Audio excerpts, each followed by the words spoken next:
I just won silver place in this month's Hobbytown Tamiya Mini 4-Wheel Drive Open Class races.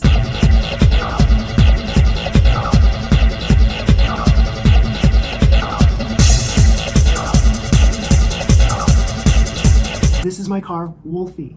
This is a VS chassis car. A lot of people poke fun of VS chassis because these are like 20-year-old technology, so to speak. There are better, newer chassis out there. There's the VZ chassis, which basically takes the place of the VS chassis.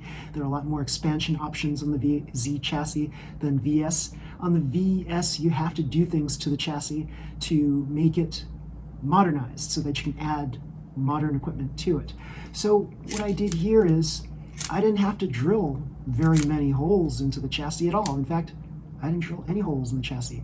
I just used the parts as they are. So what I did was I made a body damper out of body catcher material, and the only thing I had to drill was right here. I've got a hole right here, and this attaches with a lock nut the body to the car itself, using right here, as you see, the body catcher material. So I'll show you a little bit about how to do this right here.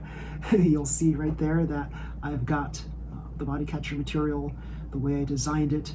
There's a long strip right here, and as you see, it gives you this flappy effect right here, the flapper effect.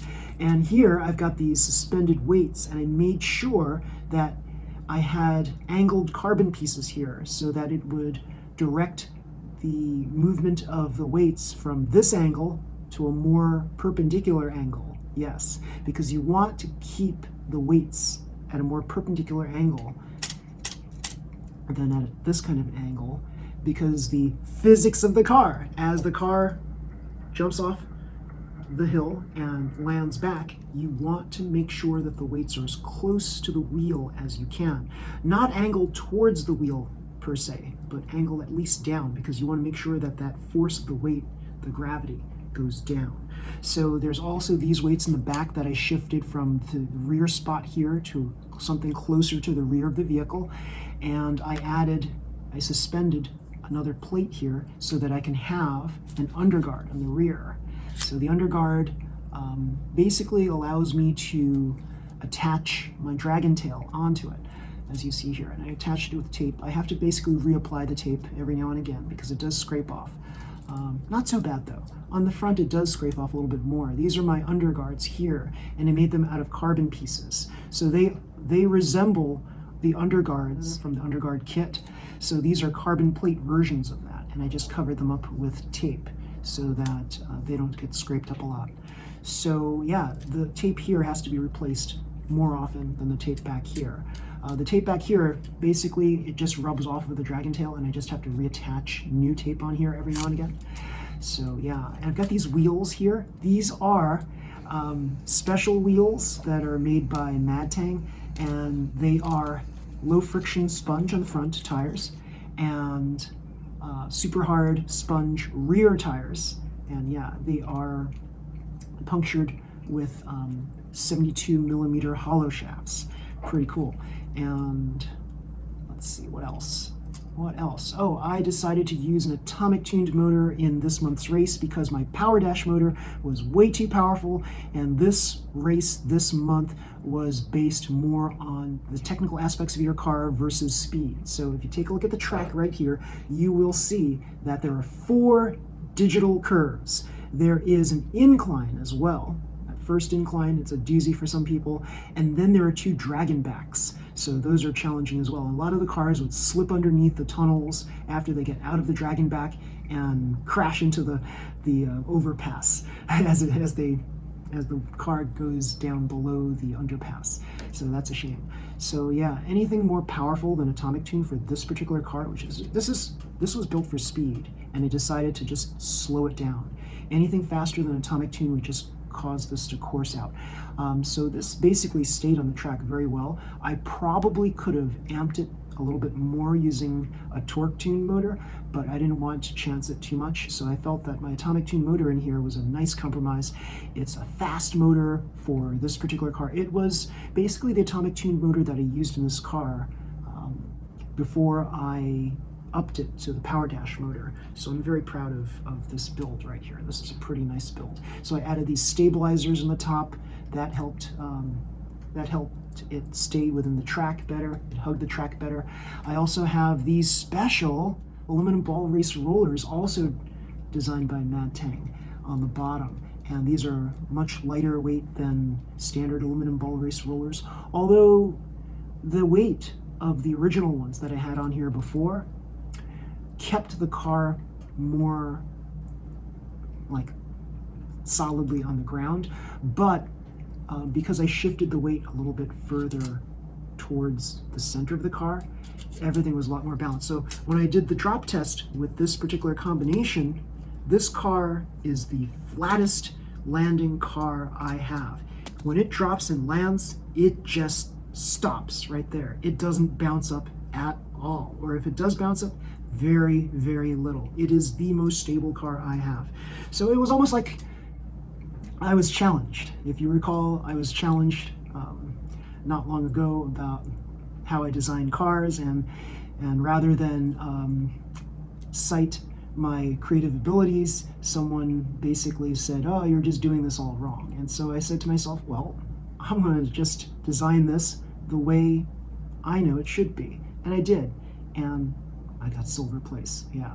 Everybody has an off month, right? So whether you win or lose, that's not what this is all about. If we don't win, oh well, it's all about fun, right? Yep. It's all about fun. Camaraderie, it's all about respecting your fellow racers. A lot of this is about meeting people and interacting with them and learning from them and sharing your tips, tricks, advice, etc. Don't try to hide this stuff from anybody. Like, this is not some secret knowledge that you should try to like hoard to yourself. If you have knowledge to give and people ask you for it, if they want your advice, give it to them, because it can only make for better racers in the future. And we have, I'll call it Team America for lack of anything better, better label right now. But Team America, we have to do really well, because you know why? The American Cup is just, the US Cup that is just around the corner. And we want to show our best racers in that competition. So it's coming up, it's coming to Hobbytown, and yeah, some of the best racers in the land will be competing in that race. And we already have some super excellent racers who come to Hobbytown, New Jersey every single month. And these are formidable people. Like, these people have so much experience racing. It'll be very difficult to beat a lot of them because they are really, really, really good. So let's make Team America super awesome, because we're going to be going up against good racers from Japan. I want us to compare favorably to Team Japan, or whoever the Japanese racers are in Team Japan. So yeah, so we can all help each other in America grow our Tamiya mini four-wheel drive knowledge. So there you go. So yeah, so I was going to enter Neon Vicky. Now, all of you know about Neon Vicky. Neon Vicky is my little flagship car, and I had a sprint dash motor in here, and of course the thing flew out, coursed out, and then I changed it to a hyper dash motor, and of course it just flew out again. And so I said to myself, let's put something a little bit lighter in there. Light dash. So I had a light dash motor, and I put it in there, and it stayed on the track, and I was going to use this, but it was slow.